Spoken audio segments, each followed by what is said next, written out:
Can I welcome everybody else to this UNESCO Chair Research Seminar Series? We have Mphoentle Modise today. Mphoentle, this is your second presentation. Yes, Prof. Yes. In the chair. Yes, Prof. Yeah, and you can look at Professor van den Berg and say, yeah, I'm well ahead you by 1 point. No, not at all. And Mphoentle is, and I know you always blush when I say this, you shouldn't. Just like what I was saying to Professor Bickert, Mphoentle is, I think my view of Mphoentle is that she's an emerging star in the College of Education. I don't have to go into details to explain where Mphoentle started, but if you are looking for a role model, somebody who comes into a menacing and huge institutions like Unisa and decides that despite the level at where she's coming in, she's going to climb that ladder come what may. Mphoentle came here at the university and was just doing admin. And as the saying goes, the rest is history. Here she is, she's got a master's degree, and here she is, she's a PhD student. There was a posting, I think on our Unisa of a 60-year-old lady who got her degree at Unisa. There's a posting of another 60-year-old who was a domestic who then got another degree, I think, with Mancosa. Mphoentle, you don't have to be a domestic worker, you don't have to be 60, but you came in, and I'm proud to say that you are one of those people who came in at the bottom rung, and as we always say, you work your way up the ladder. And you have done that admirably. So Mphoentle is here. She's our own. She's our master's holder from Unisa, from Oldenburg. She's here doing a PhD. But she's our own. What we do at the UNESCO chair is we bring experts. And this year we were on a high. I mean, we brought Professor Karen Meyer from Eswatini. We brought Professor Som Naidu from Melbourne. We brought Professor Helga Hambrock from Concordia. And people would think that we brought Professor Sefoto. People would think that the UNESCO chair research seminar is this place that is reserved for the experienced researchers, senior, most established. No, that's wrong. We provide space even for young and emerging scholars like Mphoentle to come in and conquer the space and to showcase her research. Last year we had Ndate Ngaka from the College of Science and Technology. He's a junior lecturer, Nokal, but I brought him in, and he probably is in right now in the seminars. He never missed our seminars, but I saw something in him. I've been involved with CSAT a number of occasions, and he would always be there. And I thought I saw some spark. It's the same spark that I see in Mphoentle. So I'm very grateful. I'm blessed. I'm humbled to really introduce this dynamic young and emerging star in the College of Education. I see you moving up and joining the Professor Bickert in getting into that professorship in due course. You don't have to rush it. It will come. The way you are working in the conference that we just concluded with, and I'm glad Professor van den Berg is here. I think if I'm right or I'm wrong, Mphoentle, correct me. I think you presented 3 or more papers. I think there were 3 papers that I noted. Am I right? Yes, 3, Prof. Yes. You see, that's the stuff that I'm talking about. You presented 3 papers, and I think 2 of those were co-authored. I know there's a paper that you presented and you co-authored with Professor Vandenberg. I think the other one you co-authored with Professor Ngubane, if I'm not mistaken. But that is the spirit. The spirit is also that, you are a hard worker, but you also have that nag of collaborating, finding people around you that influence you in a positive way. Scholarship is exactly that. Scholarship is a craft. I always say to people, scholarship is like old brewed whiskey. It's an acquired taste, and I can assure you, you are acquiring that taste of being a researcher. In the next 5 years, believe you me, you won't be Dr. Modise, you'll be Professor Modise. That's my take. Thank you, Prof. Without further ado, and also on that note, I also grant you even the theft of the UNESCO chair logo. You have a right to steal it because you have a right to utilize it because you are in UNESCO. UNESCO is in you. I don't know how to put it. So, Mphoentle, can we give Mphoentle a round of applause to give us a talk on face-to-face with COVID-19, frank, and I hope you're going to be frank introspection about what we know, what we can and can't do in ODeL environments. With that, the floor is yours. Thank you, Prof. Thank you so much you always have a way of making me feel special and, putting me in that space where I can really feel that, as you say, I'm a hard worker, that the hard work is really paying off. So I really thank you for that. Thank you for also inviting me for always, this is the second time, as you have said, to be where I am now, you would have to speak with the likes of Prof. Vandenberg. We fought a lot. I had to fight with some of them. Prof. Vandenberg, you are in the house. Can you just say a little bit?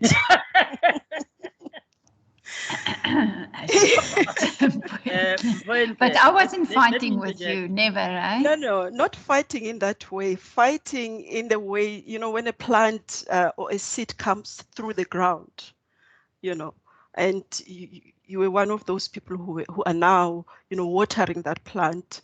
I mean, at one stage I was your PA. Now you are supervising my PhD study, and that's what I'm talking about. And you are ahead of me in UNESCO. And you have submitted 2 of your 3 papers from the conference to journals. So just keep on flying. There you go. Thank you so much. Thank you so much. Before allow me, before you go further, in scholarship, what you are describing, it's called constructive tension. Okay. You and your supervisor will always be involved in a tension over the appropriation of the epistemology and the ontological aspect of your scholarship. It's not personal. And I missed something in my introduction, and Prof. Vandenberg, you're gonna love this. I missed something. I have developed a 5-series volume. I'm still struggling to find the publisher, but I wrote to Mphoentle to say to her, the last volume, I'm going to co-edit that with her. There you go. I needed to say this. It's something that I realized in my introduction. I missed it. So the opportunities are always there. When these 5 volumes come through, one of those, Mphoentle's name will be on the cover as my co-editor with it. So there you go. Go ahead. So what's beautiful about that, Prof. Letsaga and Prof. Vandenberg and the colleagues again, is that Prof has already put the title doctor, but I think he might soon have to change that to Prof. Next to my name. So Prof, I'm not sure if I should continue with the recording or I must go through the whatever suits you. Whatever. I think I'll go through the recording, Prof. I have recorded early this morning and my jaws are still a little bit That's fine. Yeah, colleagues, I recorded this morning because we have had experiences with network and background noises and all that. And through the UNESCO ODeL conference, I have personally learned that you can record your presentation and be proactive and be smart. So, Prof, that's what I'm trying to do here. So let's listen in, and colleagues, and we can also engage through the chat box. Thank you.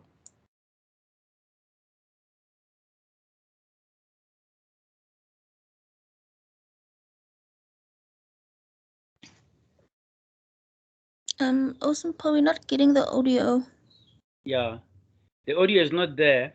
You're not getting the audio. Yeah. Did you remember to say share Yes. audio? Yes, I did. I'll unshare and do it again. We ran this through with Nomusa this morning, including computer sound, and I'm sharing specific. All right. Unisa is. Are we hearing it now? Yeah, it is. You know. Okay. Thank you, Prof. Letseka. Thank you, colleagues. Thank you, Prof. Letseka, for inviting me to take part in this round. Sorry, I just. Thank you, Prof. Letseka. Thank you, colleagues.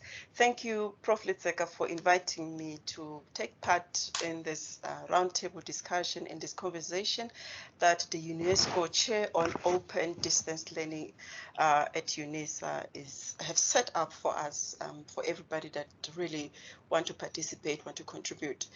Thank you for inviting me and, for pushing me off my comfort chair and making me realize that I too can swim in the deep end. But I also want to thank you especially for involving me and for trusting me with this task. I hope to deliver and yes. So thank you colleagues also for hearing the call and for joining us today, in this conversation, because it is indeed a conversation.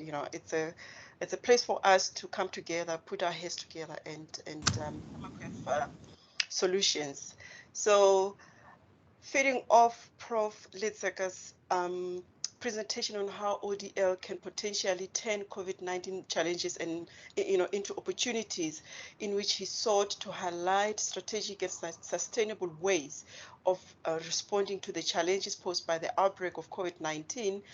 By demarcating opportunities and examples of good practice that can be tapped into for the purpose of charting a new future or the new normal as we know it for ODeL, for Unisa, for the country and for the continent of Africa.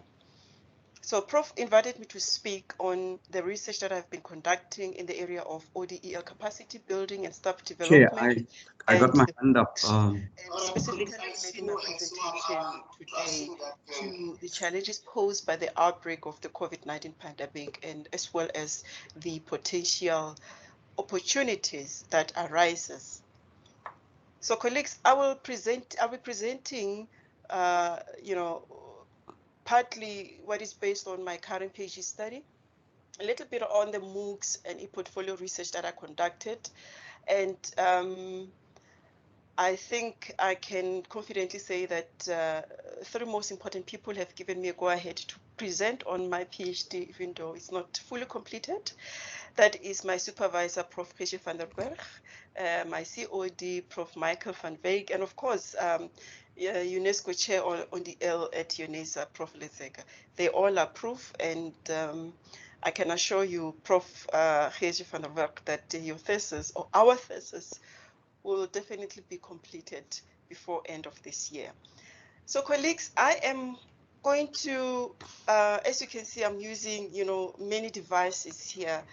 So I'm going to switch off my video so that I am able to interact, effectively with my notes, and also to avoid, distracting you with a lot of movement.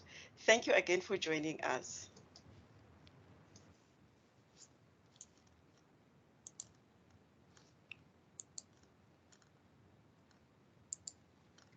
Colleagues, as already mentioned, the discussion points for today is the state of academic professional development and e-learning preparedness of lecturers in African large-scale ODeL institutions. And this is based on my PhD study, and I've been mandated to speak specifically on the challenges and opportunities that arises, within my research, but also linking it to the outbreak of COVID-19 pandemic. If time allows, colleagues will also look at have a quick overview on the MOOC research in African context, which was a systematic review that I conducted, and also look at the use of Eportfolios in teaching and learning in developing countries context, also a systematic review which was presented with Dr. Lebo Modau at the UNESCO ODeL conference in August.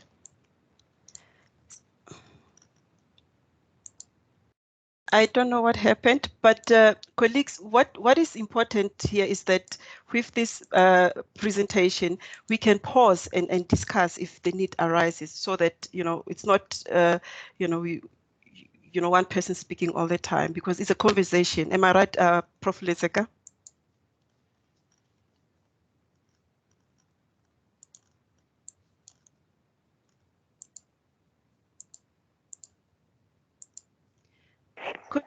It seems we are faced with a lot of challenges as higher education institutions, and especially ODeL institutions in Africa. So I want to quickly go through those challenges that are referred to as general, because they are not necessarily unique to us as higher education, but based on research and literature, these are the challenges that are extensively researched and reported. And then we can have a look at some specific challenges in higher education institution and ODeL that I think we have greater chance of turning them into opportunities, as is the purpose for this conversation, to demarcate opportunities and examples of good practice that can be tapped into for the purpose of charting a new future or the new normal for ODeL at Unisa and for the country, and also for the continent of Africa. So when you look at the general challenges, you'll see that these are really highly reported in literature. Any educational research article that you pick up that speaks about challenges or teaching and learning, and you look at the challenges section, you'll find that the lack of resources for lecturers and students is highly reported. For example, appropriate teaching and learning digital devices, issues of data. And you look at the state of infrastructure in Africa, and especially that relates to education. Internet connectivity, bandwidth, access to internet, especially in rural areas, is also a major issue. Cost of mobile data is quite a big issue in Africa and developing countries. And I think we are blessed that Unisa is subsidizing our, students. I'm receiving student subsidized data for my studies. The digital divide is also something that has been greatly reported on. Lack of training funds, academic workload. These are some of the issues that have been, repeatedly being reported in academic research over decades. Lack of relevant skills, especially by students, stuff like basic computer skills and digital literacy skills. And remember, my research was looking at academics and people who are or who participated in e-learning implementation in their institutions, and I was looking at the National Open University of Nigeria, NAON, and University of South Africa, Unisa. And so this research really lacks the voice of the students. So most of the lecturers complained or reported concerns about the lack of relevant skills of students.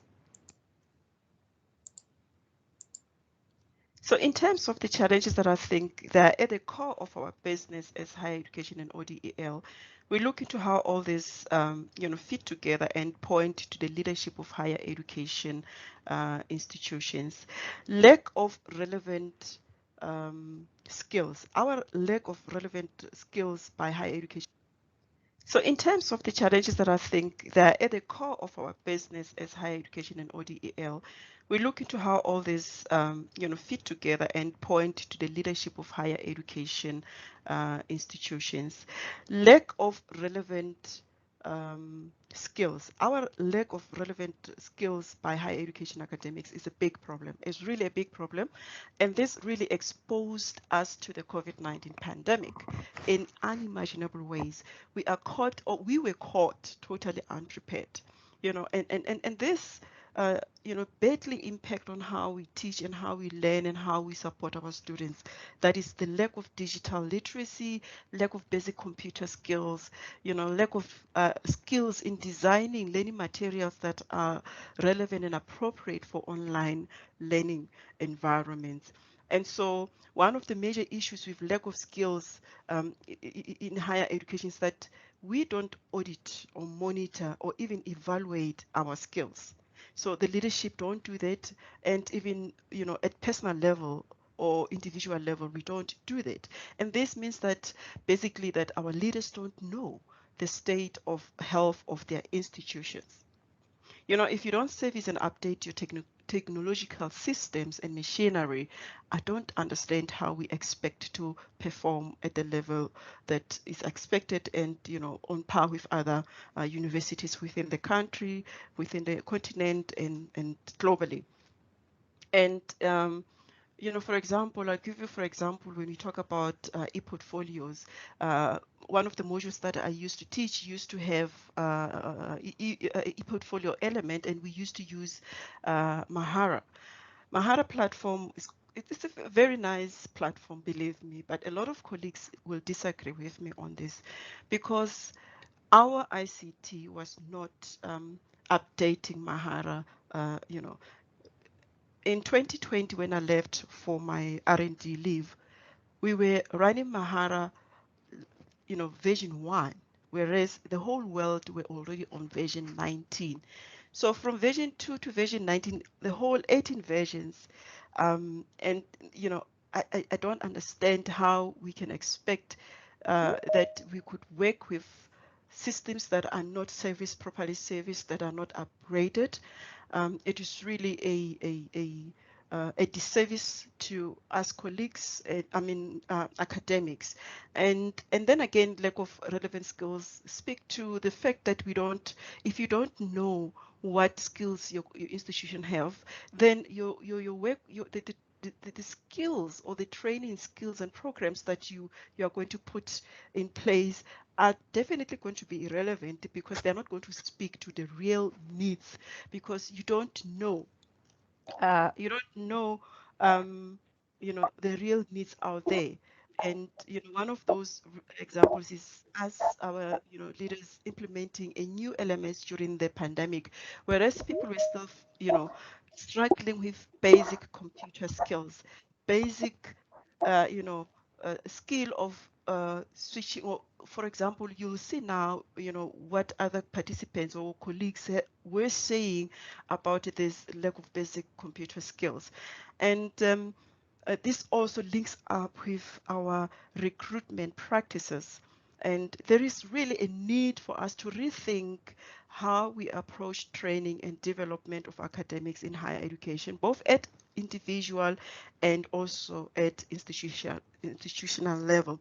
So colleagues, this is one of the comments made also in the research that Van der Berg and myself presented in the UNESCO ODeL conference in August. The pandemic really exposed everyone who did not previously try to refine or develop skills and knowledge in using technology to perform their duties. And one of the participants said that there were a lot of professors who did not know how to share the screen and do presentations on Microsoft Teams. And just sharing the screen seems like a very easy thing that anybody can do, but professors could not do it. And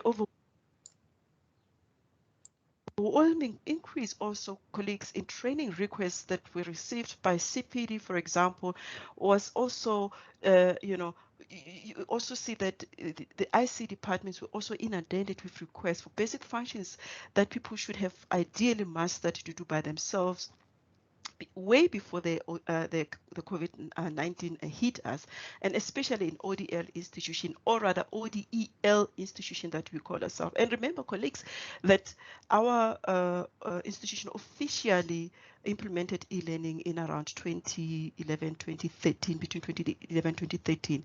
But if you look at the history of Unisa, dating back to 2000, 2001, 2003, you know, the measure of TSA and Unisa and Vista VUDEC, where we brought together our learning management systems, and we had, I remember I was part of the web section at the time, and we had a learning management system dating back as back as 2001.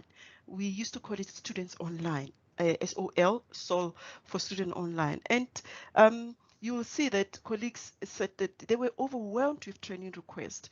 People were, you know, are supposed to use tools that university provide, especially academics, but clearly most of academics were not using those tools. And then when the COVID-19 hit us, then we were really left, you know, wanting. And some colleagues said that the workshops were there, the training opportunities were given to colleagues, but they were not compulsory.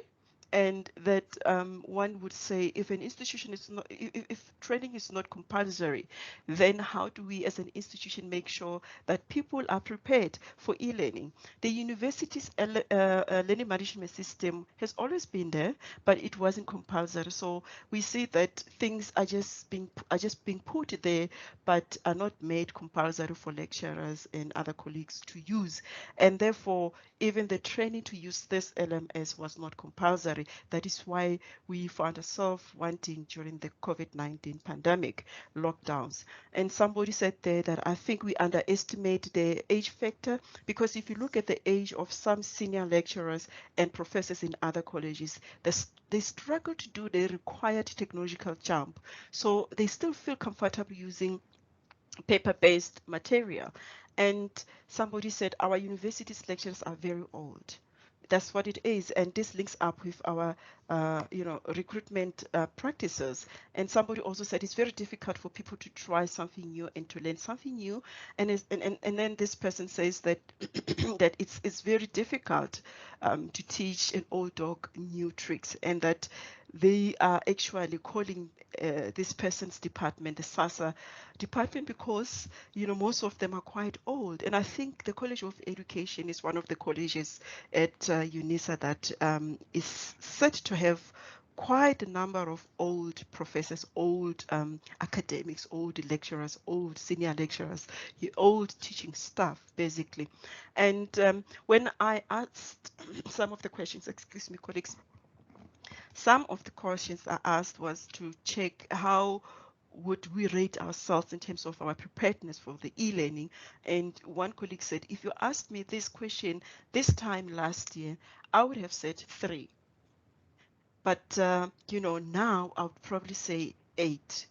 And this in itself is a statement that shows that really COVID-19, in terms of you know, our training and development, preparing ourselves for the e-learning, in terms of the higher education, you know, environment and space, has come with a lot of, or with a few opportunities and advantages, because it means before the COVID-19 hit, really, the readiness to e-learning was almost none.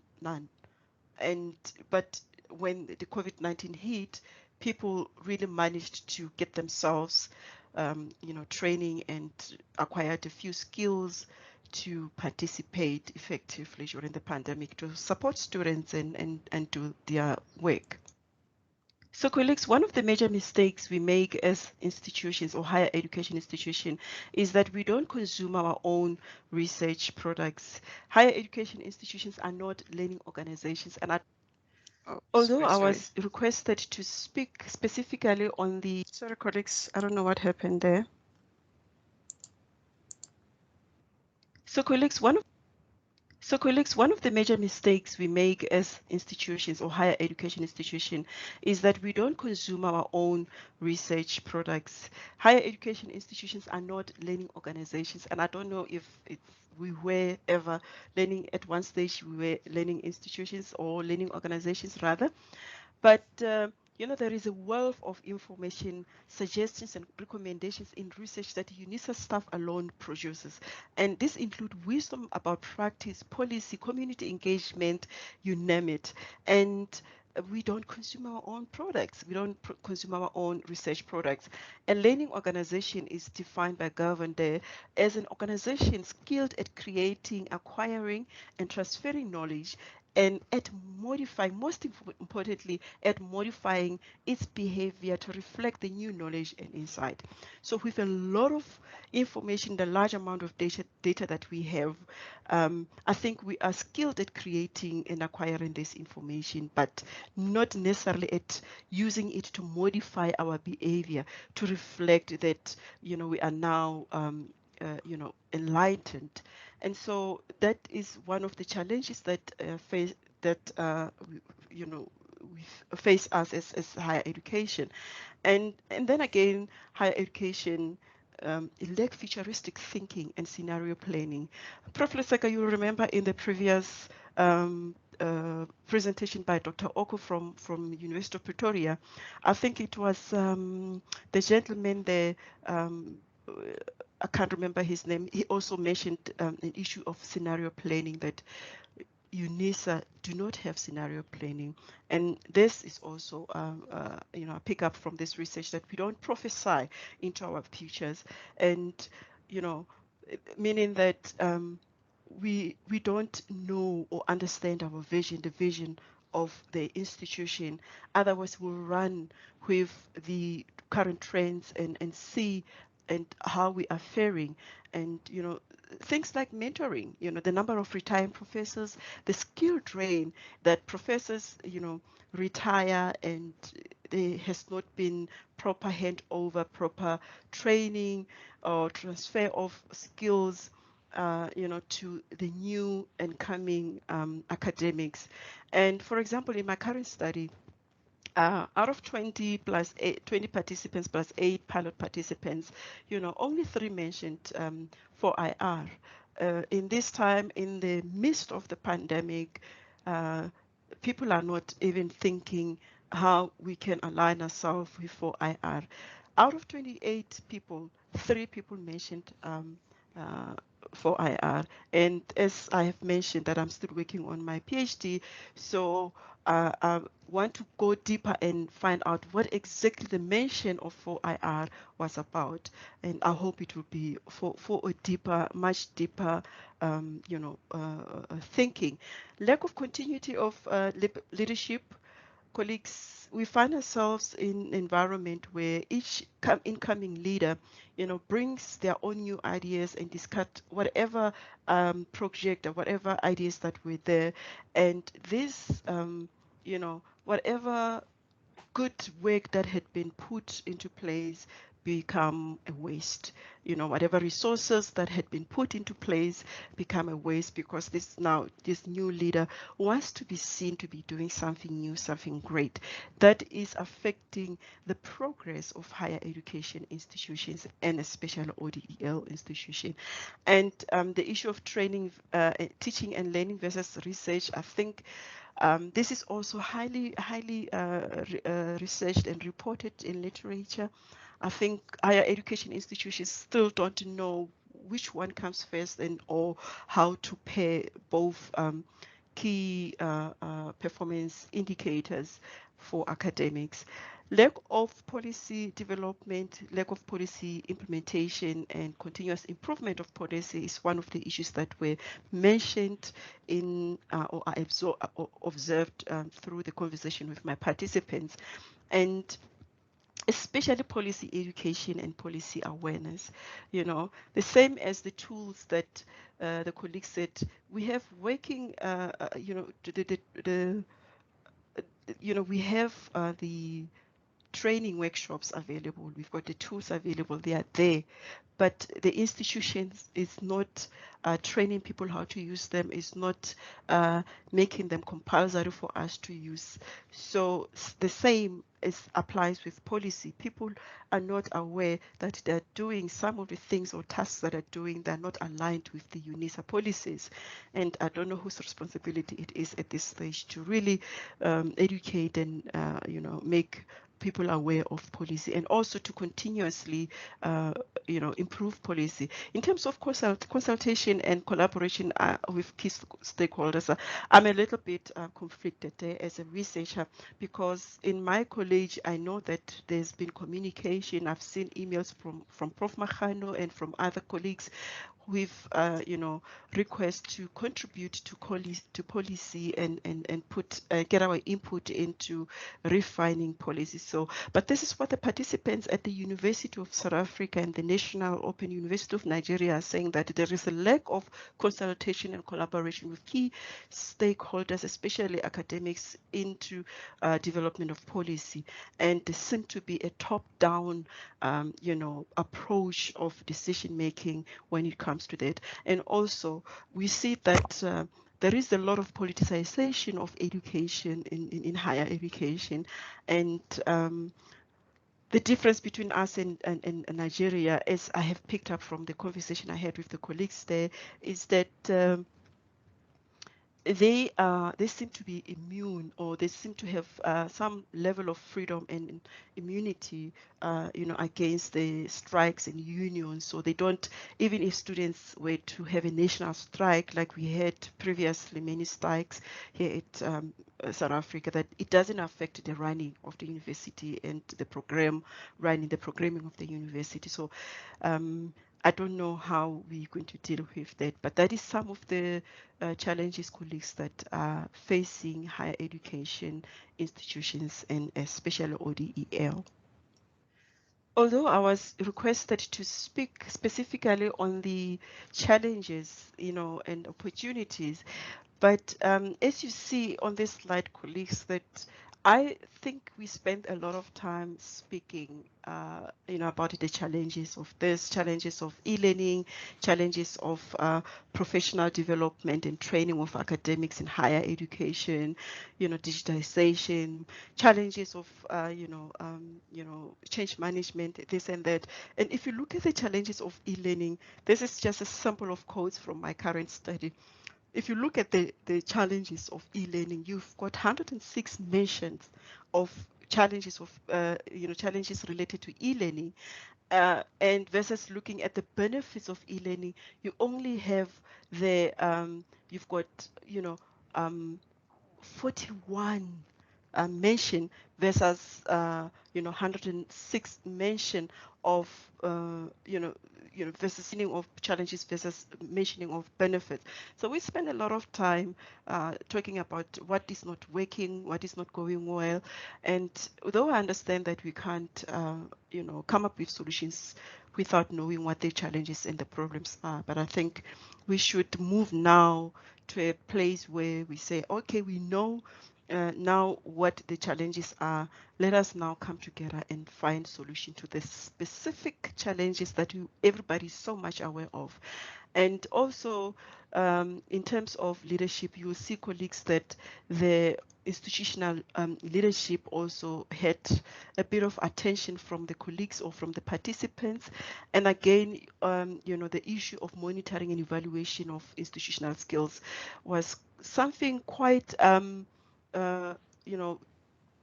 that was a main concern, one of the main concerns of the participants. Including key competencies and skills of academics, and also recruitment practices in higher education. And you also see that institutional support, the support that academics are receiving from, for example, ICT, especially technical support, is also not coming as it's supposed to come. So, colleagues, this is really time for us to take stock of what we know, to really have honest reflection at individual, community, and leadership level as to what we know, what we have learned from the COVID-19.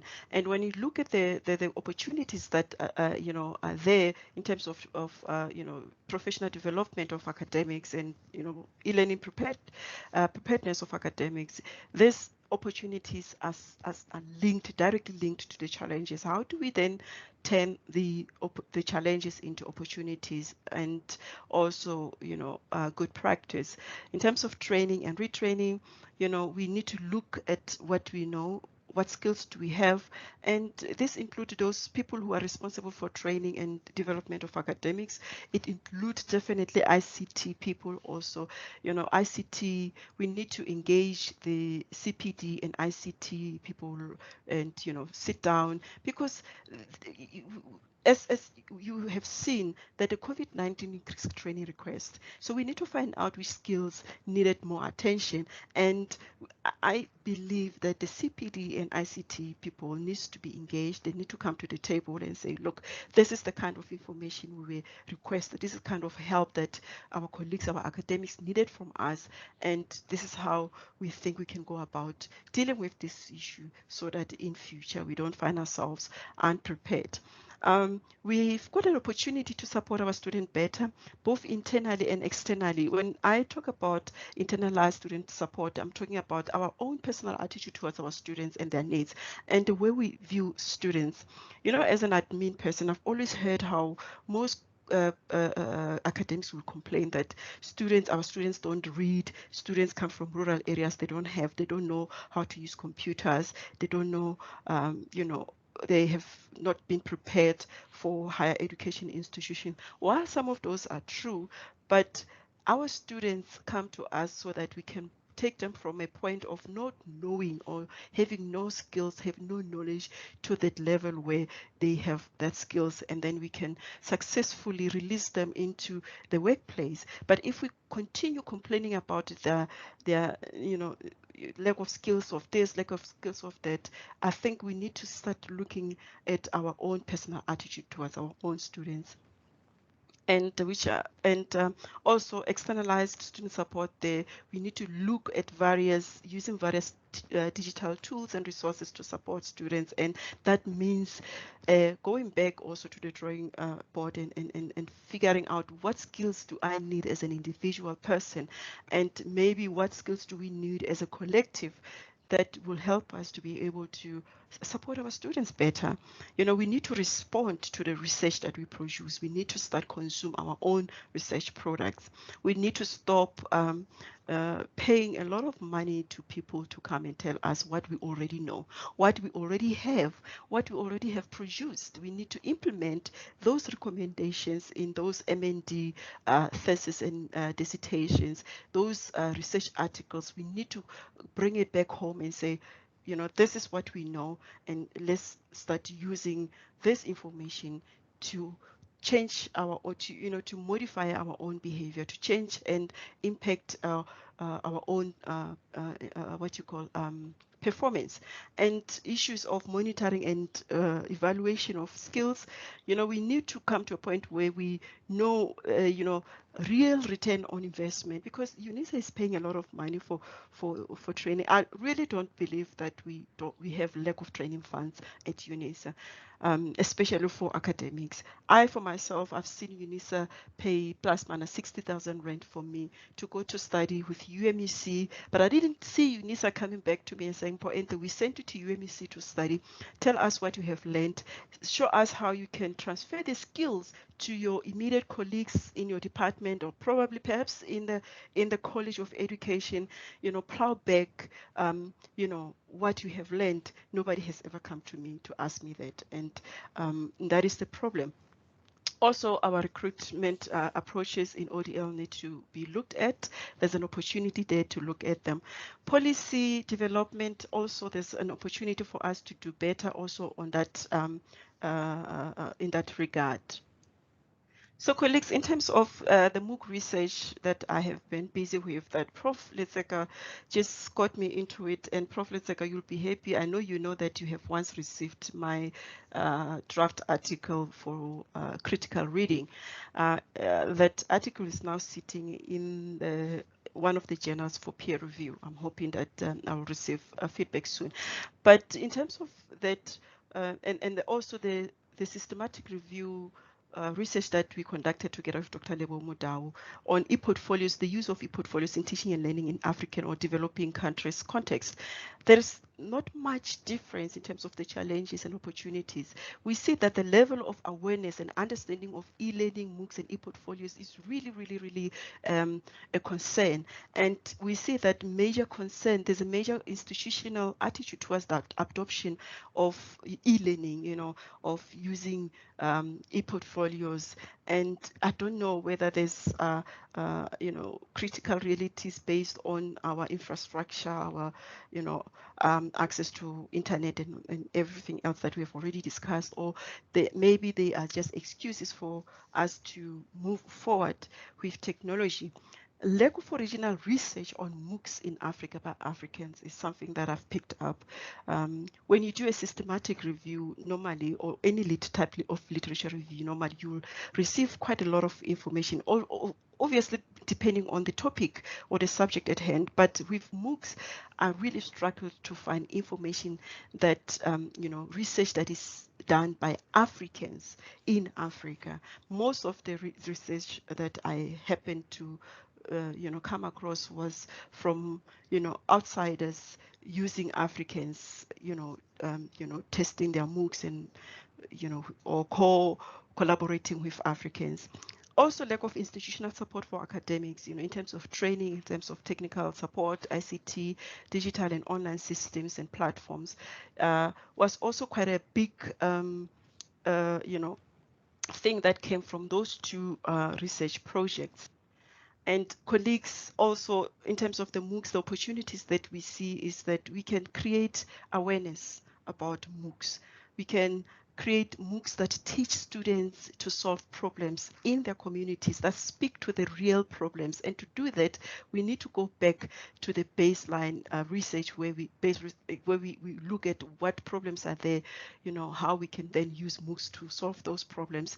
And we can also look at introducing MOOCs at high school level, you know, preparing scholars for tertiary education. We can also look at aligning MOOCs, you know, higher education aligning MOOCs to help meet some of the immediate hiring needs of local industry. We speak to our industry. How much of our content in our modules speak to the needs of our industry, including including MOOCs in RPL processes for widening access to formal higher education in Africa is also an opportunity that I've picked up in the MOOC research. Colleagues, in terms of the Eportfolios for teaching and learning in developing countries, Dr. Mudawi and myself found out there actually is a lot more benefits than challenges. It was quite interesting that when we submitted our article for peer review, two of the colleagues who were peer reviewing our articles insisted that we should discuss challenges. As I said, that we spend a lot of time looking at challenges. And of course, the challenges are real. You know, for example, facilitation of learning in online spaces requires training. So we know that some of the challenges is that it's difficult, or academics don't know how to effectively facilitate or properly facilitate learning in Eportfolios or on online learning spaces. We know that then we need to acquire relevant skills. Lack of ICT skills, we've spoken about this. Ethical problems, plagiarisms is a topic also. We need to find ways how we design our assessment tasks such that, you know, students, we minimize plagiarism. Some of the problems is that Eportfolios are time consuming. Really, you know, how do we then as academics look at that? How do we design the tasks? How do we design the learning experiences? using Eportfolios to make sure that they are not time consuming for us and for the students. And, you know, assessing and moderating students' Eportfolios also is part of that. Is time consuming, is part of that, it becoming a lot of workload. Hence, I said that the issue of workload has been an issue, you know, complaints for academics for decades. And I think we need to find ways of dealing with that, you know, using data to either automate certain processes or, you know, and so that we spend less time in administrative tasks, and then we are able to spend time in our research activities and in, you know, facilitating deep learning, digital skills, and, you know, self-directed learning, and all those kind of benefits that comes with using Eportfolios for our students. So, Prof. Letseka, I hope that there really are a lot of benefits using Eportfolios, especially now in the pandemic, because the Eportfolios have the you know, the ability to engage students throughout from the beginning of the Eportfolio or from the beginning of the academic year or academic semester up to the end. You know, using Eportfolios as a summative you know, product, it's a little bit problematic. That's where you find students are complaining, because now then suddenly they have to, you know, collate all these you know, artifacts and put it together. Whereas if you started with it from the beginning, they build on it throughout the academic period, and at the end they submit a product that they have been interacting with. So yes, Prof. Letseka, I thank you again for this opportunity.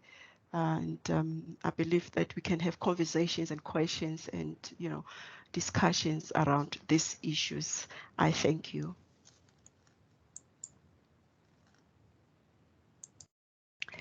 Thank you, colleagues. Prof. Letseka, is everybody still there? Yeah, thanks a lot. Thanks a lot, Mphoentle. What I like about this presentation today is that, and in line with the title, it's a reflection. It's a reflection that sensitizes us to a whole range of existing challenges in this era that we are in, but also it's a presentation that rightly from when you started, when you made reference to my presentation, it's also about identifying where we stand as far as the challenges are concerned, and how creative might we be in turning those challenges into opportunities that work for us. I think you're absolutely spot on, Mphoentle. In a university, if we are not thinking proactively, strategically, if we cannot, and maybe we lack understanding of a simple managerial process of monitoring and evaluation, and if we cannot have what are called scenario projections, if we can't look into the future and make strategic determinations and decisions, if we cannot look into the situation in which we are and assess it and make sense out of it, and then strategize and say, given these magnitudes of challenges that we are facing, and if we were to treat them from a project management point of view as part of the risks that we will face on a day-to-day basis, how able are we as a university to then devise what are called mitigation strategies? In a sense, here is a challenge. How do we evolve corrective measures? And how do we ensure that those corrective measures are sustainable over time? In a sense, if we make a mistake now, how do we ensure that we put structures, policies, practices, programs in place that will avoid us making the same mistakes. If we keep on making the same mistakes, it means we're not growing. But if we cannot even identify our own mistakes, then it means we are a society that is in a constant state of regression. So I like the fact that you have given us a much more, as it were, rounded picture of your thoughts on the challenges of COVID-19, on the interface, I should say, between the challenges of COVID-19 and the fourth industrial revolution. Interestingly, yesterday, Musa is here. I worked with her. I pre-recorded, just like you. I pre-recorded a panel presentation that I was supposed to be giving tomorrow at the Distance Education Institute of the University of Lagos. In the last minute, both myself and the Nigerian colleagues, we decided that it wouldn't be safe for me to fly. So they gave me an opportunity to send a pre-recorded presentation. In that presentation, in an amazing sort of way, and I sent it to Dumi and Dineo and Musa, and I would ask my admin team to share that presentation with all of you who are in here, because it dovetails to what you're saying. But in it, I plug largely, and I like the idea when you say that out of what 28 participants, only 3 mentioned the fourth industrial revolution. For me, that's an indication that maybe we are not conscious of the fact that we are living in the advent of a highly proliferating era of digitality. I tell people now that if people are still struggling with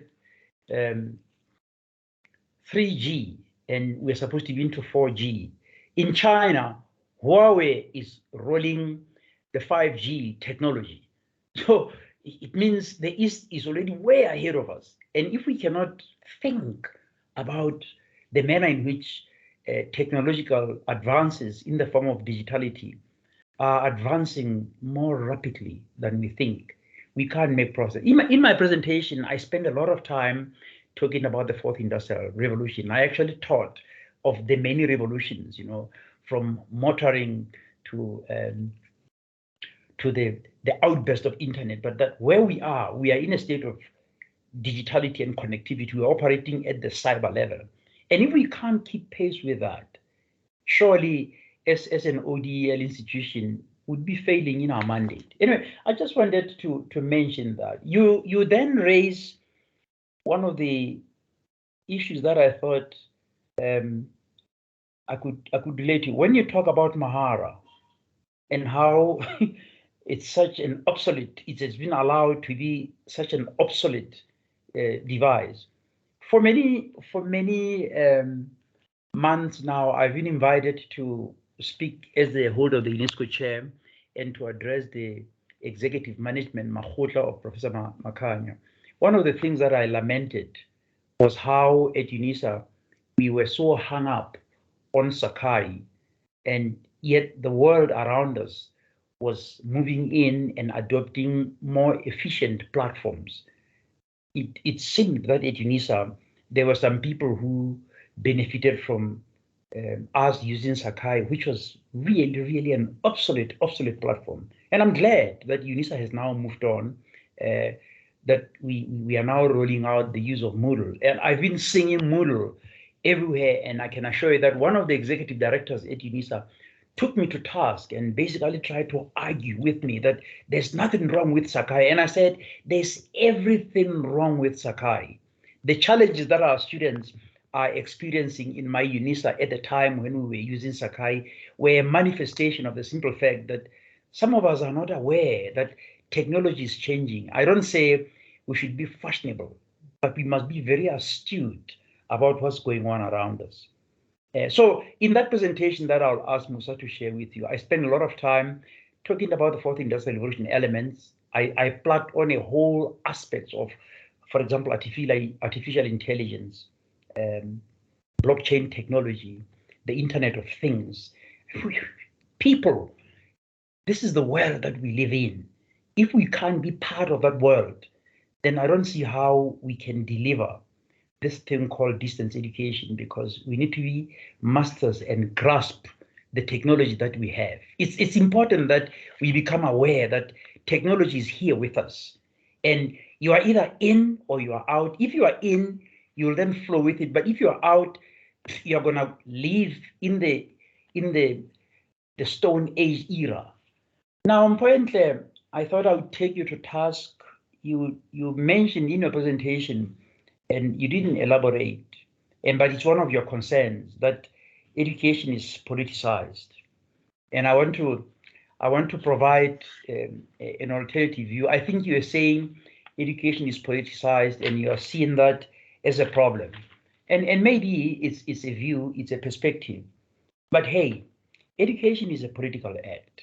It is. True. Education is a political act, and if education were not a political act, then what is? We educate people so that we expand their horizons, and we refine their critical skills, we refine the way they communicate, we refine the way they understand concepts, but we also refine the way they understand the world in which they operate. And that understanding is intended so for them to be able to stand up and challenge any assumptions that are normally embedded in a lot of political rhetoric. Now, because I'm a teacher, I'll refer you, please read philosopher Bertrand Russell. I think he wrote a piece called Education as a Political Institution. I picked up just a big quote, and I'll read it for everybody else, and then I'll stop. I see, Van Niekerk, you have your hand up. Lower it, please. I recognize you. Unless it's an historical hand.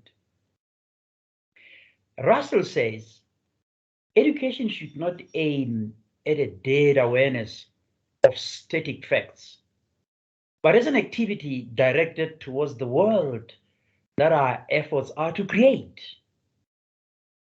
It should be inspired by a shining vision of the society that is to be, of the triumph that thought will achieve in time to come, and of the ever-widening horizon of man's survey over the universe. So we educate people so that they become activists. If you sit in your corner and you say, I'm a scientist, I'm not going to be involved in politics, or I'm a lawyer, law has got nothing to do with politics, I'm an educator, I'm a curriculum expert, Professor van den Berg, I'm a curriculum expert, and I don't think curriculum is political. Hey, our members of parliament are making decisions that are political, that shape who we are. Right now, our taxes are rising. Our salaries are being increased or decreased. It's because it's a political act. So we need to educate people of this wider workings of the universe and how they can critique that, challenge it in order to make the world a better place. So education, when I was at Wits, I studied that course, education as politics. And believe you me, I got immersed in lots and lots of debating, which is why for a while, when I served in the presidency as the chairperson of the task team of schooling, Minister Angie Mutshekga saw me as a worst enemy. At a particular point, I sat here with Professor Linda Chisom and I said, listen, I'm not your enemy here. I'm not your enemy.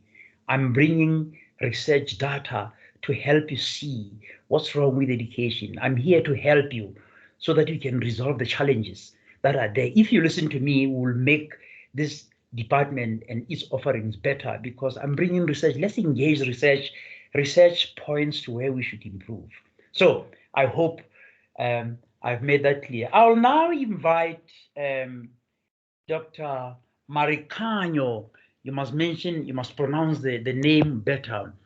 Dr. Marikanyo Akintolo. Dr. Marikanyo Akintolo is one of our postdoctoral fellows. Newest, he started this year. He's a star like you, Mphoentle, in the making. I'm harnessing these people in, and I'm bringing them into the UNESCO chair so that they should flourish. Dr. Akintolo will then facilitate the Q&A. Dr. A, we call them by their surnames. He's Dr. A, Dr. Olugbara is Dr. O, Dr. Sedos is Dr. S. We don't mention names. It's Dr. S, Dr. O, Dr. A. Dr. A, come to the stage. All right, thank you so much, Prof. Thank you for the after speech. Thank you, Ms. Modise. We really appreciate your presentation, and then we hope we have an engaging time afterward. Now we move straight to the question and answer. This 11 minutes past 11, so by 12 we should be rounding this section up. So in case you have any question, contribution, need to engage the speaker, and then perhaps any further contribution. So it's welcome now, and then so I think I can't see any hand up now. Yeah, Ms. Modise, thank you so much for the presentation. Are you there? Thank you. Yes, I'm here. Yeah. I'm here. Please, before you move on, I think we have actually said, because we always move on and we talked about the digital device, but I'm just thinking, I was just listening to a presentation recently, and the person said we need to just forget about the digital device, that the next thing is that we are into it, then we need to move on. That if we keep talking about digital device, then we will try to see that we're still back behind. So the only thing we should be thinking of is that how do we catch up? Because this is technology that we need to use, and then we are in the middle of the ocean, saying we need to swim. So I don't know, what is your own opinion, or probably your contribution towards that before we see any other hands? Probably people ask questions and engage us. Dr. A, is that Dr. A? Yeah, Yes, Dr. A. Yeah, Right. Thank you so much. Yes, for the question. I'm not sure if I heard correctly because I'm having a little bit of network issues. I'm missing out quite a few, but I honestly, I think we have to get to a point where we move on to finding solutions to the problems. We know that there is issues with devices. Is it divide or devices you asked about? Digital divide. Right. Yeah. Okay. So and again, my attitude is that the digital divide was there before the COVID-19. So the COVID-19 was just merely highlighting what was already there, and obviously accelerated the divide to a certain extent. But we cannot still be singing in South Africa this digital divide and not say, how do we then move forward? How do we then bring those who are marginalized or who risk being marginalized further? How do we then bring them in line with others, so that we will never be 100% on par or 100% equal, but how do we bring back people so that they can also contribute and participate in our economy, in the education sector? We need to move to a point where, Prof. Letseka, we don't lament anymore. All right, thank you so much. Colleagues, please, it's time to ask questions. Please let us engage the presenter, and then public contribution and our view towards it. And this is the UNESCO Chair monthly seminar, and then we are so glad to always have you around, being our supporter, and then encouraging us to always do more. So at this point, I will encourage colleagues, please, it's not perhaps maybe the presenter is on the hot seat. It's just for us to engage and then just probably contribute to the body of knowledge and see how we can make things better from our own end here. Again, Dr. A, if I may, I think the colleagues, it's not always about asking questions. Sometimes it's also about retelling their own stories. We are all researchers in our own rights. What research are you involved in currently that speaks to the issues that we've spoken about, or that seems to kind of bring bring some light or solutions to what problems that have been raised in the presentation? What are your own personal story? It's not about asking questions. Or yeah. Dr. A, Yes. I think Eleanor van Nick had a hand up earlier, and Okay. I recognize that. So if you can call Eleanor, I know she had something to say. Yes, thank you. I apologize if you can't hear me properly. It seems there's a problem with Teams. I'm getting a message that Teams is unstable. So No, I hope we can hear you. We can okay, hear you. wonderful. I appreciate that. Okay, so I really enjoyed this. Thank you very much. This was such a nice presentation. And there's three things that I picked up that perhaps the one thing was the older academics, and I think there's a little bit of a nuance there. Although I think you got it right that it's often related to physical age, but not really. I've been in meetings and it wasn't in my college, so it wasn't in agriculture and environmental sciences, it was in another college, where one of the senior academics stood up and told the COD, I'm a professor, I have arrived, you won't tell me how to change my teaching. Ouch. So there's and this has happened to me twice where I've been in meetings where this was, so there's a bit of an arrogance issue here. So unless we actually make senior academics to change and we make them, it must be mandatory for them to change. I think there is a nuanced problem here as well, because I thought it was a once-off, but it wasn't. It happened at least twice that I can remember of. I won't tell you the names of the people. So on another note, so maybe this is something that you can look into. It may be interesting to see how senior academics are feeling about this thing. Then the thing that you said that there's not enough consultation, and it came from other universities, but I think at Unisa it's the same. The whole issue of changing to Moodle, although I think a lot of people support this, was never consulted. And what I find in my college specifically is that a lot of people just disengaged and said, yeah, I'll wait, whatever. I'm not going for training. When they tell me what to do, I will do it. I'm not doing it. I'm not taking part of it. I was never consulted or included. It's not part of my problem.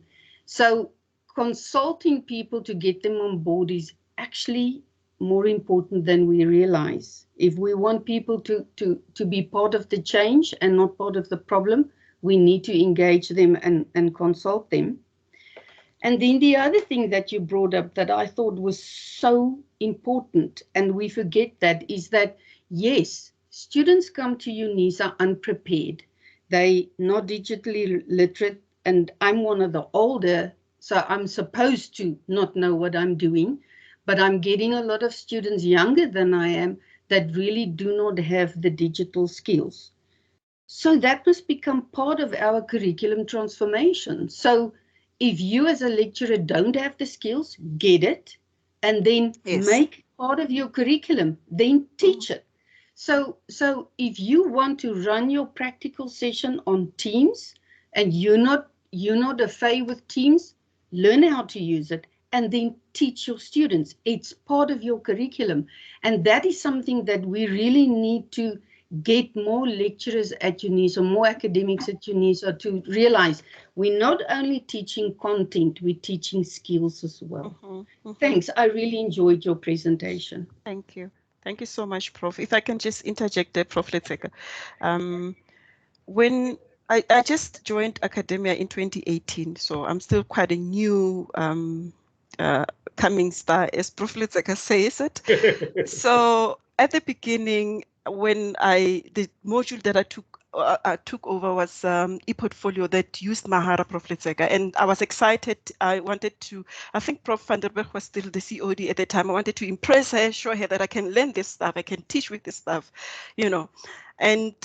but I discussed some few ideas with some colleagues, and one of the professors was offended. Who do I think I am? What do I think I know? So I'm talking to that issue of arrogance. that people are not willing to hear new ideas. So I was told that I think I know a lot and I must just keep to my place. I don't know which place it is, Prof. Letseka, but yes. So I think we need to Can I speak to that? Prof, Dr. A, I'm sorry, I know you are watching hands, but I think this is fresh and I'm glad that Mphoentle spoke to it. And Elna, I really thank you for that, and you, Mphoentle. My take is very simple. Professor van den Berg and I are maybe few of the full professors that are here in the gathering. I think if someone calls himself a professor and lacks the humility of what the professorship requires out of them, that person is not educated, they are certificated. I've been to so many institutions around the world, and I spent some years at the University of London, and I interacted with people who are highly published. My mentor in London had 50 books and over 500 publications at the time. That was in the late 1990s. When I walked into his office, I said, Professor White, he stopped and said, no, Mwekezi, please call me John. And from then on, we related to Mwekezi John. There's a habit. I was at Fort Hare, and exactly that. People walk around, if you say, Dr. So-and-so, someone will stop and say, Prof. People who want to be called professors are not deserving of the title professorship. No, when you are a professorship, you have earned it. You don't need to go bragging about it, but you also don't have to go talking down on other people. A professor is a teacher, a professor is a father or a mother, but a professor is a mentor. A professor is a leader. A leader leads with people. A leader doesn't tell people. You lead with people, you work with people, you support people. A professor is someone who is supposed to be imbued within this concept that the Harvard Business Review in the teaching of leadership, they call it multiple intelligence / empathy. If you do not know your strengths, then you always harp about being a professor. I'll share with you one of those experiences where we were traveling to Addis Ababa in one of these Unisa meetings, and we got stranded at OR. We couldn't travel. So Kenya Airways had to put us in hotels. I was booked by the office of the dean, so I was booked in, first class, and even my hotel accommodation was not in Boksburg, but I was put in one of the 5-star hotels. One professor, again, Erna, whose name I can't mention, confronted the Kenya airline hostess and says, hey, come here, go and tell your supervisors that Professor so-and-so, I'm Professor so-and-so, I'm not going to stay in Boksburg, make arrangements so that I can join, I was then a doctor, I can go and join Dr. Letseka. The lady was very calm, and she said to this professor, Professor, you said your name is who? Listen, what I'm sharing with you are arrangements that are made by Kenya Airlines. We take responsibility when you miss a flight, but we have an arrangement with this particular hotel. If because you're a professor and you feel that that hotel is below your level, you are free to make your own arrangements to go and sleep in a 5-star hotel. And I thought that was the most educated response. My point basically, Prof. van den Berg can vouch with me. A professor should not be an arrogant person. A professor should not be a condescending person. A professor should not be somebody who talks down on other people. A professor should be somebody who is marked by the highest level of humility and respect and care for others. I'll rest my case. Over to you, Dr. A. Thank you so much, Prof, for that input. I think we'll call on Professor van den Berg now, then after which then Bakan will go. Prof, over to you.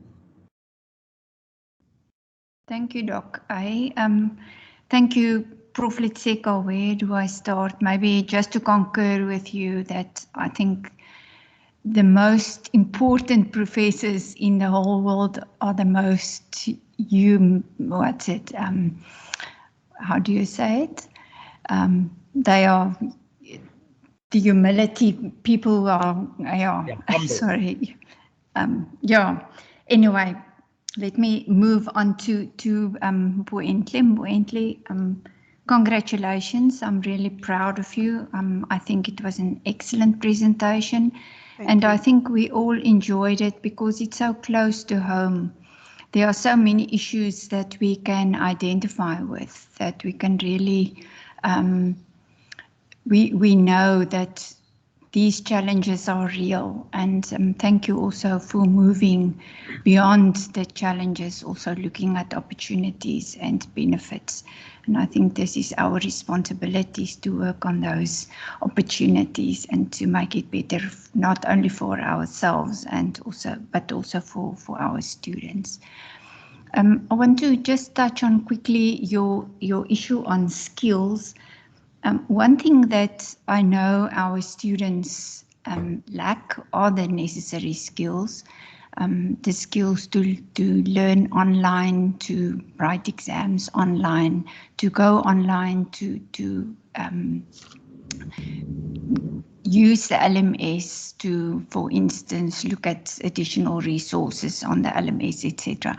And what I realized this year, when I went back to teaching and do teaching the MET and ODeL, is that if you can create a community of practice in a student group, then they are so able to teach one another.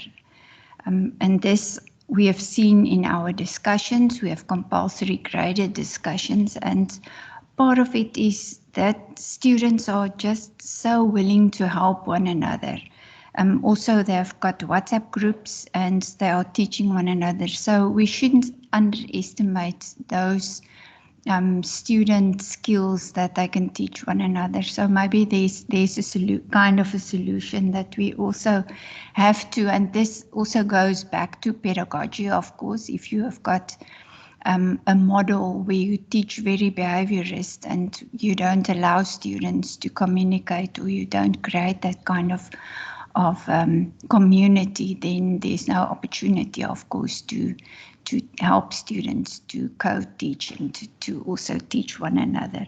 So that's something I really learned this year, that we should just allow students to help one another. We don't have all the skills and knowledge, and some of them have.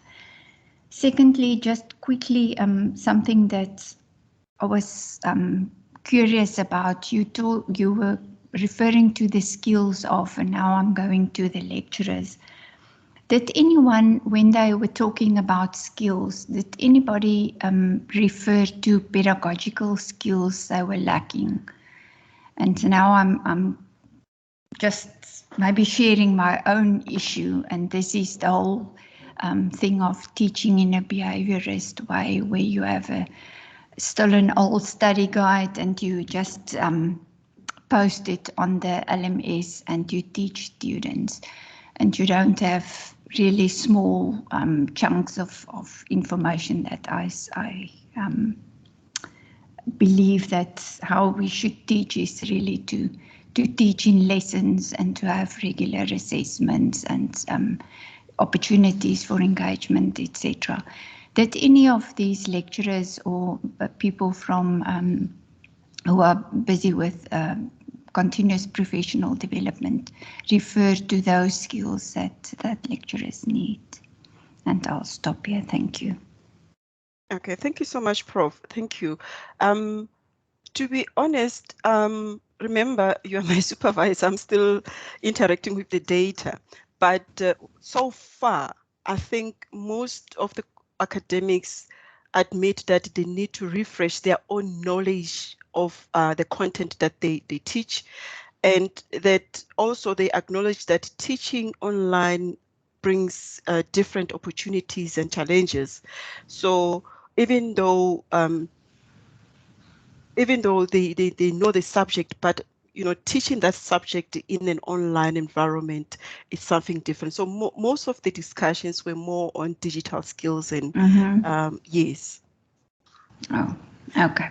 But Thank you. in terms of the issue of co-teaching, I must say that I was fortunate that that's something that I've learned immediately when I started with the Eportfolio. I was able to use some of the, those star students that their e-portfolios were always up to date, always beautiful, even who take their e-portfolios and ask permission to use their e-portfolios as examples. That is also motivating to the students. And you know now that I've got Prof. Letsaka, there's one student who did my module. It's a postgraduate module who went and approached Prof. Van den Berg and said, I want to do my MEd and I want Ms. Modise to supervise me. So I'm having one student that's waiting for me to supervise because of that issue of co-teaching, because he saw me. And again, students, when they see a lecturer being confident in using the technology, then they themselves become confident and they become encouraged to, they can trust you. They can trust the institution. But if we are running around and giving the students, the runabout when they're asking for technical help, that really doesn't help anybody.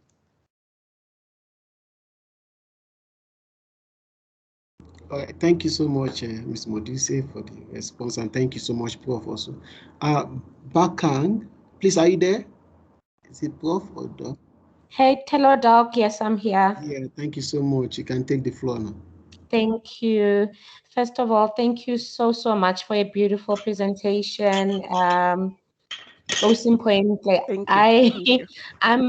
very new. If you call yourself new in academia, then I'm very new. I recently joined the institution as a junior lecturer just in July, and I would say I properly started my academic journey in 2019. So I'm learning a lot, and I was particularly interested in your presentation. When I saw what you would be presenting on, I just thought to myself, I cannot miss this, because this is something that is related to my current focus of study, where I am looking as well at the experiences of accounting student teachers, while they are doing teaching practice during the pandemic, and I think obviously we can predict that there will be some sort of a discussion on the barriers, and one of them being the use of technology and just having to do online and all of that. So yeah, I really feel inspired, and I'm really appreciative of your presentation, so detailed, and it gave me a lot of insight that I believe I'm also going to make use of in my own work, or my own studies rather. So yeah, as a previous student from Unisa, and now being on the other side and working as a lecturer, I do realize that there is a need for proper, I don't know how to put it, but just proper knowledge, proper skill when it comes to e-learning, when it comes to online learning. And it can only be embedded in students when lecturers have that kind of a skill, and that's why I'm really interested in that. And I decided there's no way I'm not going to research on this. So thank you so much for your presentation. It was very insightful. Thank you, Bakang, and welcome to Unisa. It's a great place to be. Believe me, Unisa is a great employer. Honestly, there's a lot of opportunities. As you have heard my history, there's a lot of space to grow as an academic, and to be part of a team. So really do we can talk outside this platform and see how we can support each other through this journey.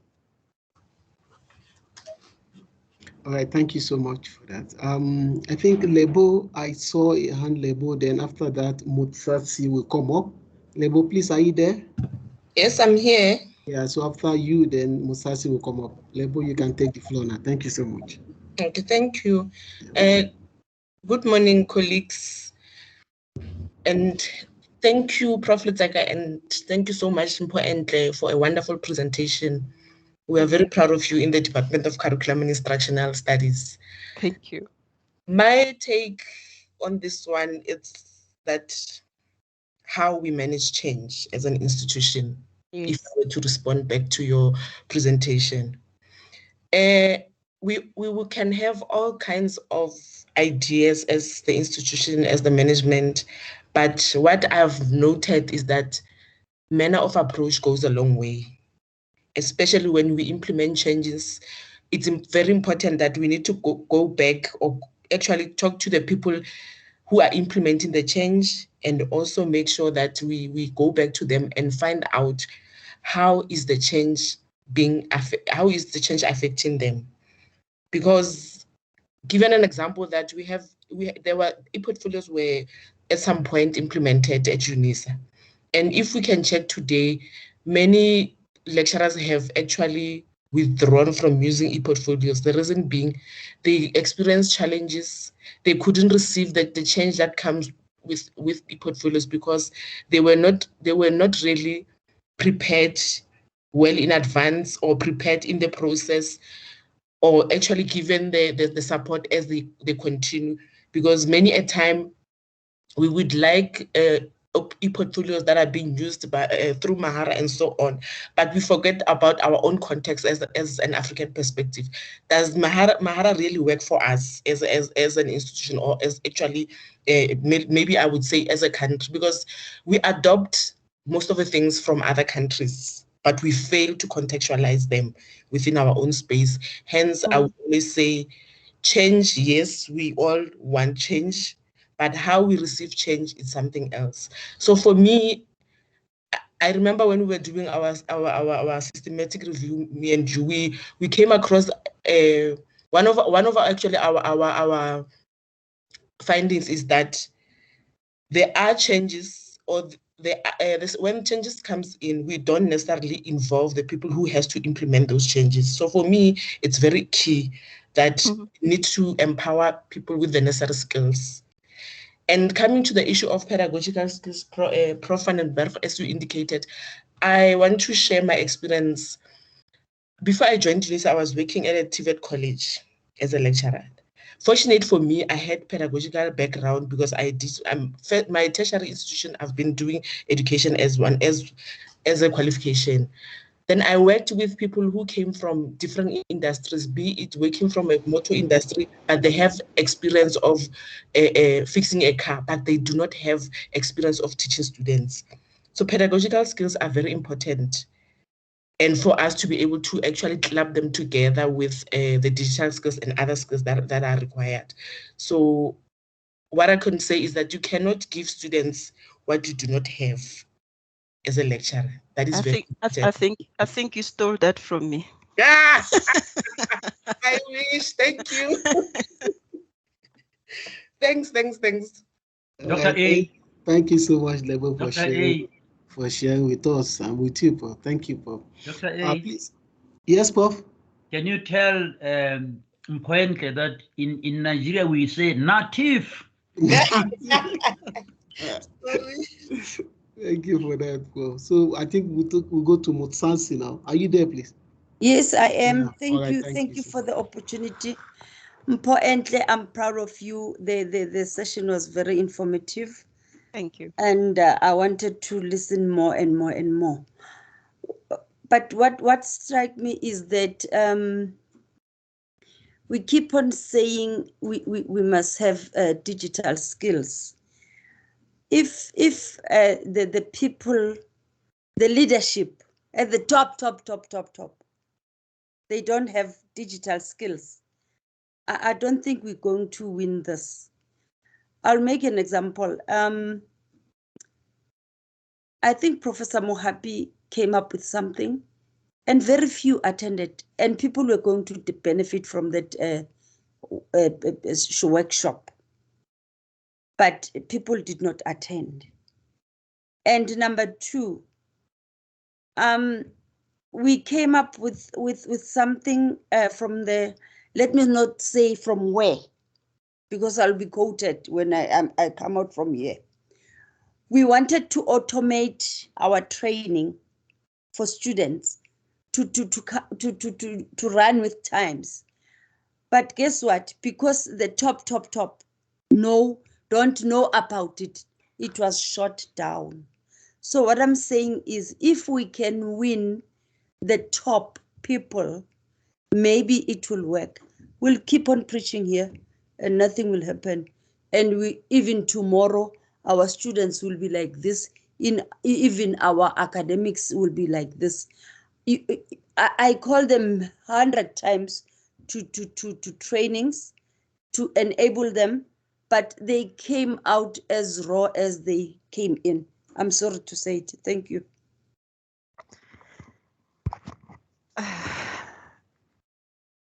Ms. Modise, thank you so much. It's so true what you're saying about leadership. And when I started with the, the issues of challenges, you remember that I said they all point to leadership.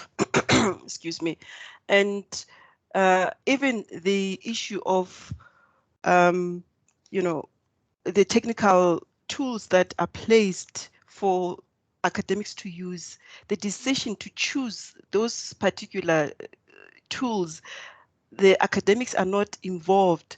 So you have ICT, you've got management deciding that they want Mahara, for example, and they haven't tested it with, as Lebo said, that we need to contextualize these things and adapt them for our context. So academics are not involved, and you have people who don't know anything about, pedagogy, who know nothing about teaching and learning per se, who are choosing tools that academics are supposed to implement, because academics are the real implementers of technology, and they must be at the center of such decisions. And therefore, some of the leadership, I don't know if it will benefit them knowing how to use this stuff, but at least an understanding of how these tools, can, help with teaching and learning. So I hear you. I hear you. All right, thank you so much, Ms. Modise. I think probably let me just throw my own viewpoint to that. As Prof. Leseka will always say, because one thing is that sometimes maybe it's a kind of solution for those people that are not into the technology, perhaps because of age or some other reasons. Maybe sometimes they can probably liaise or work with young people that are digitally literate in getting some things done. It's not their fault, or perhaps maybe the way they are digital native, or how they call it. So I will believe so much that perhaps maybe they can probably liaise or just have a way of learning from the young ones and see how they can push the knowledge forward. So in that regard, I think it can actually help too, because when we look at it, very soon they will still be probably out of the system, and some other people will take out after them and take over from them. So in that regard, I would believe that we can get a solution with that too. So that's what I feel. Any other hands on? No. Nobody's here. My hands is on Dr. A. Is it historical one or the new one? Oh, no, yeah, it's a new one. Okay, please, Thank when you. you are done there, we'll go with Fuchsia, right? We'll go with Fuchsia, right? Oh, yeah, you can go on, please. Yeah, it's a new one. Thank you. Right, thank you for so the much. opportunity.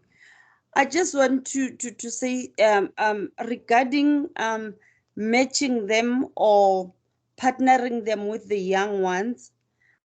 I think Mphoentle said they remind you who you are. That's the problem. They always remind you who you are, and at the same time, you try to help. Another thing what I've noticed is they come up with systems. Those systems are not, nobody's piloting that system for few days, and people are not given a chance to be in task teams to go and investigate these things and come back with findings so that we can see if it will work or not. If it will work, let us pilot it and see how far it will go. And we contextualize, as Mpho said. Thank you. Thank you so much. Thank you. Fuchsia, please. Are you there? Matthew? Yeah, thank you. Oh, all right, thank you so much. You can go ahead, please. I must say this is absolutely wonderful.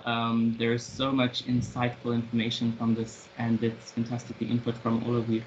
I'm such a junior lecturer and academic here, but I'm learning so much along the way. And I have so many thoughts with all of this. And I think I'm coming from Dr. A. You mentioned like the digital native, and I think I'm going to start with that because I myself think that I am a digital native, but in fact I find that when I came to Unisa, there's certain tools that I'm unfamiliar with, and then I feel that I'm no longer a digital native. So it's very much the context in which you enter and the different tools that you interact with kind of reduces you back to this learner, back to that to a different position, and that there's quite a bit of research showing that like our students know how to use technology to a fair extent to be social, to use WhatsApp, to social media, to get information, to interact with one another. But they struggle to then transfer that technological nativeness into the academic space. And I think that is, and it's so important to then now work as, I think Prof. Vandenberg said, to use a social constructivist pedagogy, to collaborate and create spaces of learning where our learners can assist one another to transfer, but also so that we in that space can scaffold them to be able to use those tools that they're familiar with, but also to scaffold them to use tools that they're unfamiliar with. So I think digital native is such an odd term to me, but it really is pointing at how we can be digital natives for certain things and some for others, and that even we as academics and professors are continually learning.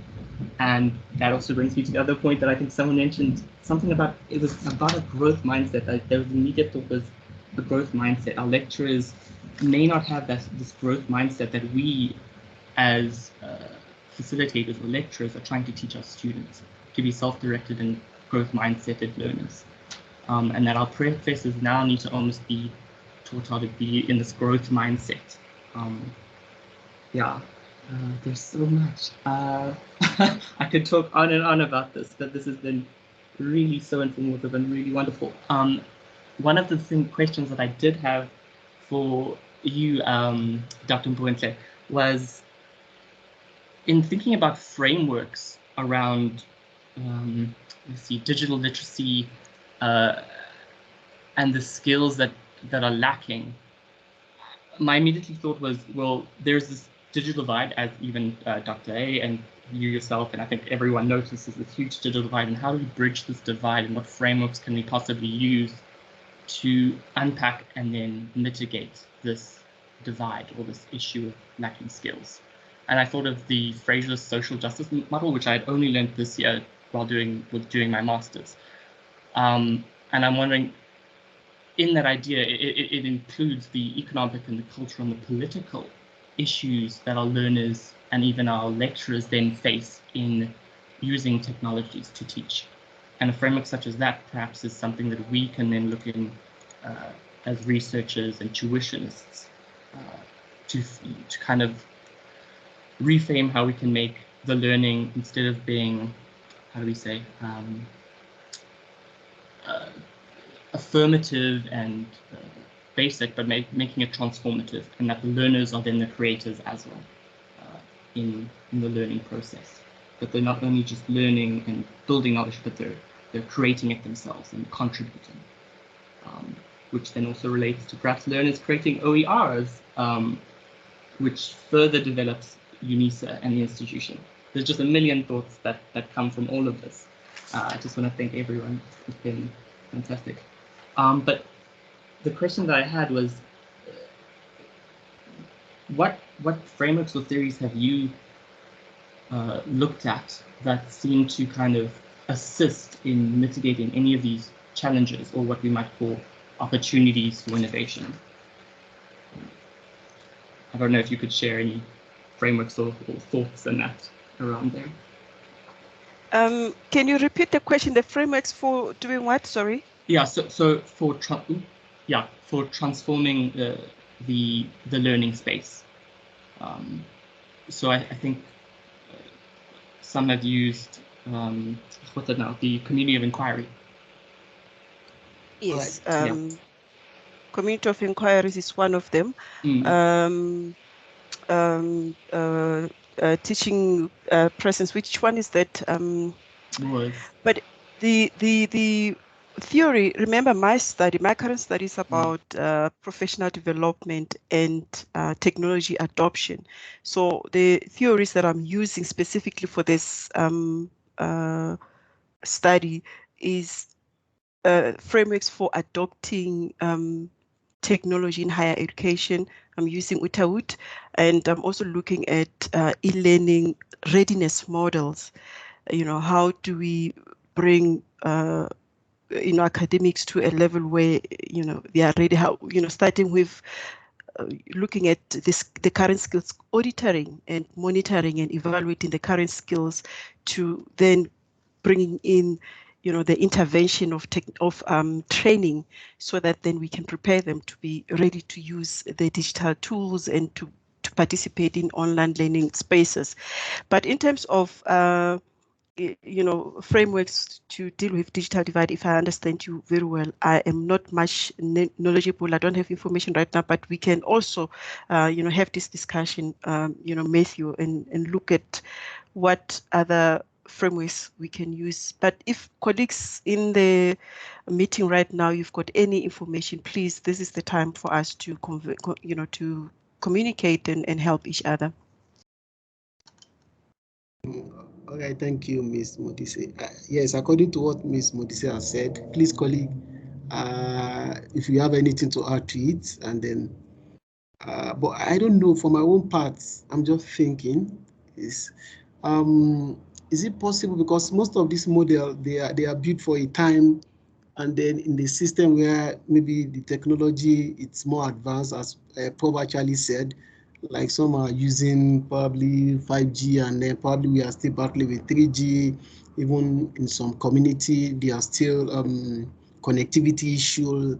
Is this model really work for us, or is it a thing that we can, from our own present challenges and the opportunity we are seeing in the future, can we actually come up with our own model, or probably to actually make it work for us, for Africa, and then use for Africa?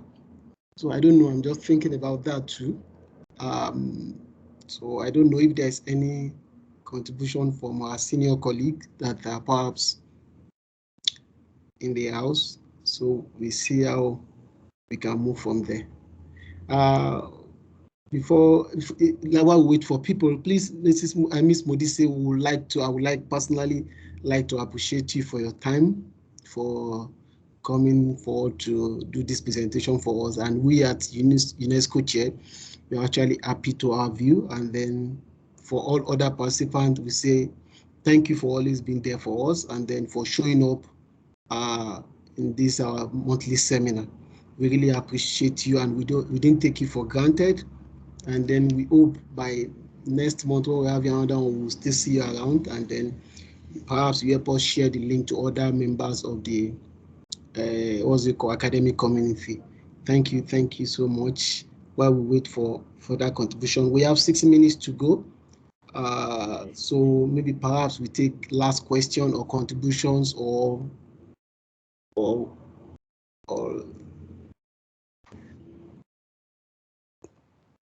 right, Miss. Okay, Miss Modise, you want to say something? No. From my side, Dr. A and Prof. Letseka and everybody, I just want to thank you for this opportunity and for the conversation and discussions around these topics. And I hope that it continues, that it doesn't end here. That those community of practice that I think Prof. Annabelle mentioned, that can that they will come from this discussion such as this. Thank you so much. Thank you so much. Maybe on that note, I don't know whether Prof is available. Ms. Nomusa, are you there? Yes, I'm here. I'm here, Dr. Okay. A. I don't know, Prof. I don't think we have any contribution, and then probably we have 5 minutes to go. Yeah. So maybe we can. I'll call upon Ms. Mutaum. I know she's in the house. Timmy, the floor is yours. Ha ha. Dr. A actually do my job. You see, I knew you may have been doing things behind my back. I don't take that. I said, by the power vested in me, I hereby appoint you. Okay. Thank you. No, I understand. I had asked Ms. Mutaun to give a vote of thanks. I was in Mphoentle, but once Dr. A started talking, I knew they had been collaborating and conniving behind my back that he should speak on behalf of Dr. A. After this, I'm sending you your very first letter of warning for breaching protocol. No, but I mean, on a serious note, Mphoentle, as I said in the opening, thank you very much. You have this way of lighting up a conversational space because you're doing dynamic work. And Prof. Vandenberg, I wouldn't congratulate Mphoentle and leave you out of it because you are the mentor. When your mentee comes into the space and shines, it means you are doing a good, no, actually good is an understatement. You're doing a darn good job as a mentor, a darn good job. So, Prof. Vandenberg, congratulations and thank you for the work that you're doing. Keep on doing that work. Keep on finding those sparks. Find more of them and keep on grooming them. Keep on molding them. I think if we can have maybe 10% of the younger academic scholars being molded in the DNA of Mphoentle, we will then have quite a huge cohort of dynamic young and emerging scholars that will filter into the UNESCO chair. Jared, I'm looking at you and I know you are in the making. I hope to have you in talking. I mean, this young man hardly misses any of the UNESCO chair seminars, and I recognize him because I always call him in to speak.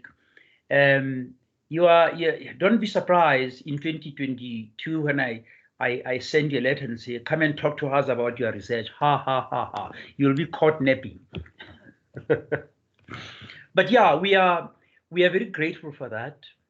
But it would be foolhardy of me not to recognize the work that happens behind the curtains. The poster, that beautiful poster, Mphoentle, that you saw on social media advertising your seminar, you know where it comes from. There's communication between you.